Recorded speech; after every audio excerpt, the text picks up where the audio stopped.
Hello guys welcome back to SNI 7. இந்த video என்ன பார்க்க போறேன்னா ரெனகடி மாடலோட அடுத்த எபிசோட் தான் கைஸ் பார்க்க போகிறோம். இந்த அனிமையோட ப்ரீவியஸ் எபிசோட்லாம் நீங்கள் பார்க்கல அப்படிங்கிற பட்சத்துக்கு நம்ம சேனலோட பிளேலிஸ்ட் இருக்குது, மறக்காம எல்லாத்தையும் செக் பண்ணி பார்த்துட்டு வந்து இந்த எபிசோட பாருங்க.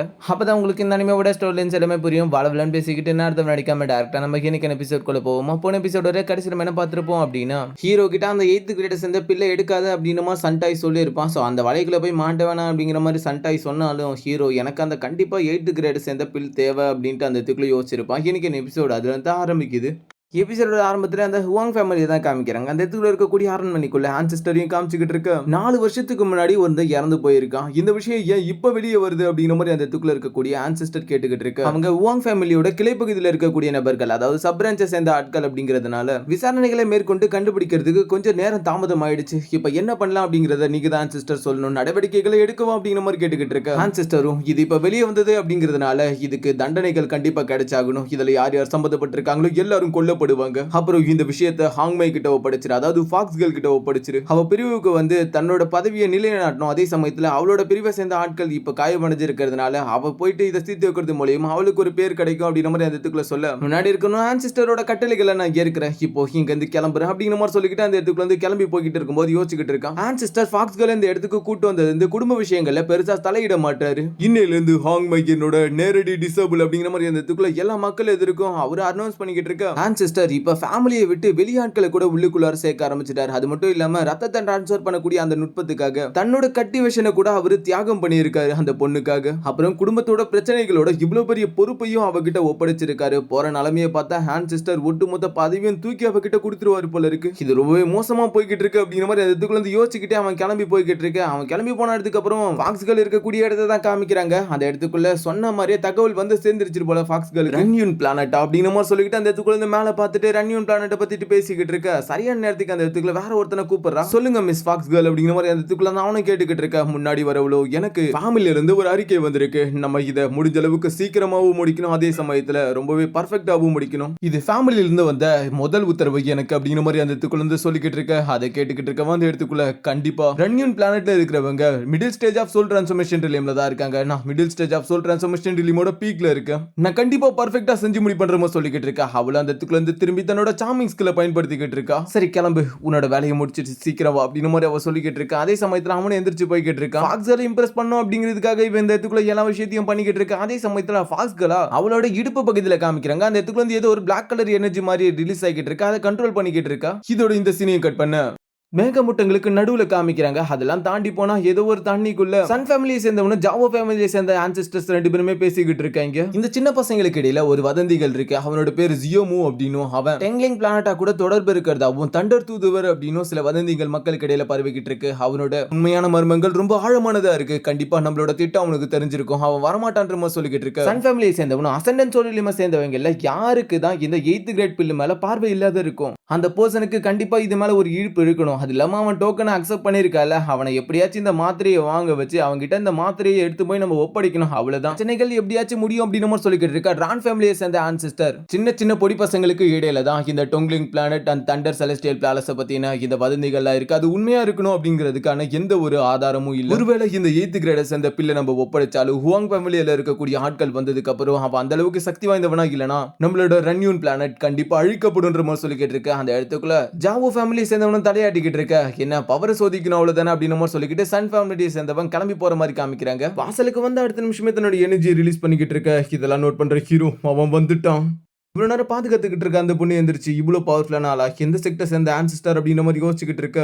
இன்னொரு பக்கம் பார்த்தா அந்த இடத்துக்குள்ள இருந்து ஹீரோ நடந்து வந்துகிட்டு இருக்க. அதுக்கேற்ற மாதிரி அவனும் ஹீரோவை பார்த்து முறைச்சுக்கிட்டு தன்னோட எனர்ஜிஸை யூஸ் பண்ணிட்டு அட்டாக் பண்ணிக்கிட்டு இருக்க. ஹீரோவை நோக்கி அந்த இடத்துக்குள்ள அலைகள் போய்கிட்டு இருக்கு. வரக்கூடிய அலைகளை ஹீரோ அந்த இடத்துக்குள்ள இருந்து அசால்ட்டா பேரியர் மூலியமா தடுத்துக்கிட்டு முன்னோக்கி நடந்து வந்துகிட்டே இருக்க. ஹீரோ இந்த அட்டாக் எதுவும் பண்ணலனாலும் ஹீரோ இந்த இடத்துக்குள்ள வரது ஆபத்து அப்படிங்கிறதுனால அந்த இடத்துக்குள்ள இருக்கக்கூடிய சீனியர் என்ன பண்றாங்கன்னா, இந்த பையன் சாதாரண கோர் ஃபார்மேஷன் ரிலீம்ல தான் இருக்கான், இந்த பையன் எந்த ஒரு தப்பும் பண்ணிருக்க மாட்டான், அது மட்டும் இல்லாம நான் இந்த இடத்த பாதுகாக்கக்கூடிய பாதுகாவலர், என்ன தாண்டி தான் நீங்க யாரையும் இருந்தாலும் தொடணும், ஜூனியர் பிரதர் நீ இந்த ரூமுக்குள்ள இருக்கிற வரைக்கும் நான் கண்டிப்பா உன்னை பாதுகாப்பேன் அப்படிங்கிற மாதிரி அந்த இடத்துக்குள்ள அந்த பொண்ணு சொல்லிக்கிட்டு இருக்கா. உனக்கு ஏத்தால் அவன் இல்லை அப்படின்னு மாதிரி சொல்லிக்கிட்டு இருக்க. அது உனக்கு தேவையில்லாதது அப்படிங்கிற மாதிரி அந்த இடத்துக்குள்ள அந்த லேடி சொல்லிட்டு டோக்கனை காமிச்சு நான் சன் ஃபேமிலியை சேர்ந்தவ, இந்த இடம் சன் ஃபேமிலிக்கு சொந்தமானது அப்படின்னு மாதிரி சொல்லிக்கிட்டு இருக்க. உன்னோட பேர் என்ன அப்படின்ற மாதிரி கேட்க, என்னோட பேரு சன்லிங் அப்படின்ற மாதிரி அந்த பொண்ணு சொல்லிக்கிட்டு இருக்க. நீ நல்லாவே வேலை பாக்குற, இப்போ இந்த இடத்துல வந்து விலகிடு அப்படின்னு மாதிரி சொல்ல. இருந்தாலும் அந்த இடத்துக்குள்ள அவங்கள விட்டு கொடுக்காம, நீங்க நினைக்கிற மாதிரி இந்த பையன் எந்த ஒரு தப்பும் பண்ணிருக்க மாட்டான், அவன் சாதாரண கோர் ஃபார்மேஷன் ரிலியம்ல தான் இருக்கான் அப்படின்ட்டு பேசிக்கிட்டு இருக்கும்போதே அந்த இடத்துக்குள்ள இருந்து தன்னோட எனர்ஜிஸ் யூஸ் பண்ணிட்டு அவன் அட்டாக் பண்ணிக்கிட்டு இருக்கான். அந்த பொண்ணுக்கு அவனோட எனர்ஜி ஃபோர்ஸை பார்க்கும்போது தெரியுது எந்த அளவுக்கு பவர்ஃபுல் அப்படின்ட்டு. இருந்தாலும் அந்த இடத்துக்குள்ள இருந்து விட்டு கொடுக்காம இருக்க ஹீரோ அந்த பேரியரை உடச்சிக்கிட்டு வெளியே வந்துடுறான். போகும்போது ஹீரோ அந்த சீனியர் லேடியை ஒரு வாட்டி பார்த்துட்டு போற மாதிரி காமிச்சிருப்பாங்க. அதே சமயத்துல ரெண்டு பேருமே அந்த இடத்துக்குள்ள இருந்து வேற ஒரு இடத்துக்கு மறைஞ்சு போயிடு.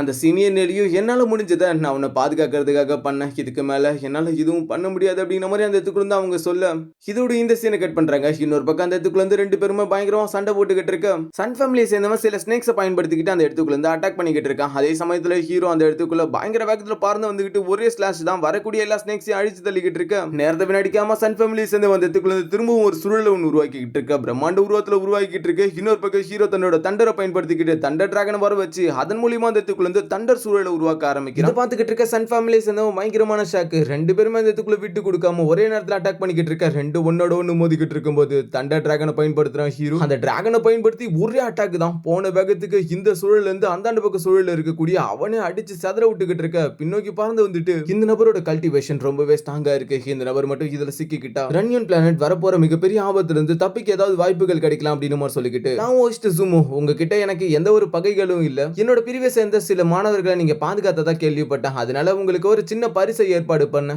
இது கொடுக்க மட்டும் தான் உங்களை அழைச்சு அப்படின்னு சொல்லிக்கிட்டு அந்த இடத்துக்குள்ள இருந்து அந்த கிஃப்ட்டை கொடுத்துக்கிட்டு இருக்க. ஹீரோ எடுத்து வச்சுக்கிட்டு நான் பண்ணது ஒன்றும் அவ்வளவு பெரிய ஹெல்ப் இல்லையே அப்படின்னு மாதிரி அந்த இடத்துக்குள்ள சொல்லிக்கிட்டு இருக்க. சன் ஃபேமிலியை சேர்ந்தவனும் தாவோயிஸ்ட் அது மட்டும் இல்ல, இன்னைக்கு எங்களோட ஏலம் நடக்கக்கூடிய அந்த ஹால்ல கொஞ்சம் பிரம்மாண்டமான ஏலங்கள் நடக்குது. நீங்க ஏதாவது வந்தா உங்களுக்கு ஏதாவது தேவைப்படுற பொருட்கள் கிடைக்க வாய்ப்புகள் இருக்கு அப்படின்னு சொல்லிக்கிட்டு இருக்க. ஹீரோ அந்த இடத்துக்குள்ள இருந்து கிளம்பி போயிடறான். ரெண்டு பேருமே அந்த இடத்துக்குள்ள இருந்து ஒன்னா கிளம்பி போய்கிட்டு இருக்க. வரவேற்க நிறைய ஆட்கள் அந்த இடத்துக்குள்ள இருக்காங்க. ஹீரோவும் அவனும் அந்த இடத்துக்குள்ள நடந்து போய்கிட்டு இருக்க. கூட்டத்துல இருந்து வரவனும் ஹேண்ட் சிஸ்டருக்கு என்னோட மரியாதைகள், சீனியர் ஜூமுக்கும் என்னோட மரியாதைகள் அப்படின்னு சொல்லிக்கிட்டு இருக்க. ரெண்டு பேரும் உள்ளுக்குள்ளார வந்துகிட்டு இருக்க. இதை பார்த்துக்கிட்டு இருக்க சண்டாயும் இதுல இருக்கக்கூடிய எல்லா ஆபத்துகளை பத்தி நான் அவன்கிட்ட சொல்லிட்டேன், இருந்தாலும் இந்த வழியில தான் அவன் போய்கிட்டு இருக்கான் அப்படின்னு மாதிரி அந்த இடத்துக்குள்ள யோசிச்சுக்கிட்டு ஹீரோவுக்கு மரியாதை செலுத்திக்கிட்டு இருக்க. ரெண்டு பேருமே அந்த இடத்துக்குள்ள இருந்து கிளம்பி போயிடுறாங்க. இந்த சீனை கட் பண்ணா ஏற நடக்கக்கூடிய அந்த இடத்துக்குள்ள தான் காமிக்கிறாங்க. ஒருத்தனை டீ குடிச்சுக்கிட்டு இந்த நபர் ஆன்சிஸ்டரா கூட வர அளவுக்கு பவர்ஃபுல்லானவனா இவன் யாரா அப்படின்னு மாதிரி யோசிச்சுக்கிட்டு இருக்க. அதே சமயத்துல ரெண்டு பேருமே ஒன்னா போயிட்டு அந்த இடத்துக்குள்ள டீ குடிக்க ஆரம்பிக்கிறாங்க. சன் ஃபேமிலியை சேர்ந்த ஆன்சிஸ்டர் ஹீரோ கிட்ட இன்னைக்கு நடக்க போற ஏலம் சாதாரணமானது இல்ல, கடைசி ஏலம் இந்த வாட்டி 8th கிரேட சேர்ந்த ஒரு பில்லு. ஆனா அதோட பேக்ரவுண்ட் ஸ்டோரி கொஞ்சம் ஸ்பெஷலானது. இது ரன்யூன் பிளானட்டால உருவாக்கப்பட்டது இல்ல அப்படின்னு சொல்லும் போதே ஹீரோ தடுத்து எனக்கு இந்த கதைகள் எல்லாம் ஆர்வம் இல்லை அப்படின்னு மாதிரி சொல்லிக்கிட்டு இருக்க. இல்ல இந்த விஷயத்தை பத்தி நீங்க அதுக்கப்புறம் என்கிட்ட ஏன் சொல்லலாம் அப்படின்னு கேட்க கூடாதுல, சோ அதுக்காக தான் நான் உங்ககிட்ட முன்னைக்கு சொல்ல வந்தேன் அப்படின்ற மாதிரி அந்த இடத்துக்குள்ள அவன் சொல்லிக்கிட்டு இருக்க.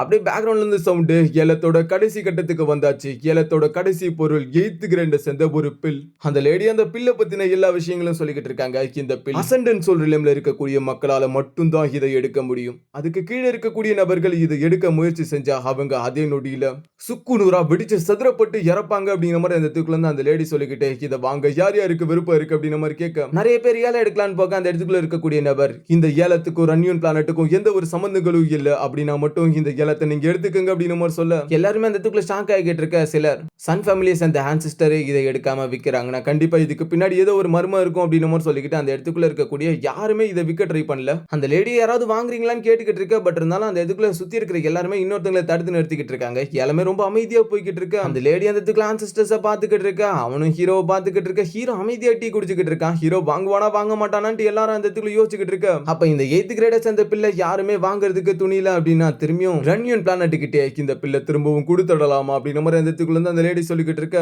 எல்லாரும் அந்த இடத்துக்குள்ள இருந்து தகச்சு போயிட்டு அமைதியா யோசிச்சுக்கிட்டு இருக்க. அதே சமயத்துல ஹீரோ நான் ஏல எடுக்கிறேன், அதுவும் ஒரு செலஸ்டியல் ஜி எடுக்க அப்படின்னு மாதிரி அந்த இடத்துக்குள்ள இருந்து சொல்லிக்கிட்டு இருக்க. இதோட இன்னைக்கான எபிசோடு முடியுது. எபிசோட் பிடிச்சிருந்தா மறக்காம ஒரு லைக் தட்டி விட்டுருங்க. நெக்ஸ்ட் ஒரு நல்ல எபிசோட சந்திப்போம். அது வரைக்கும் பை गाइस.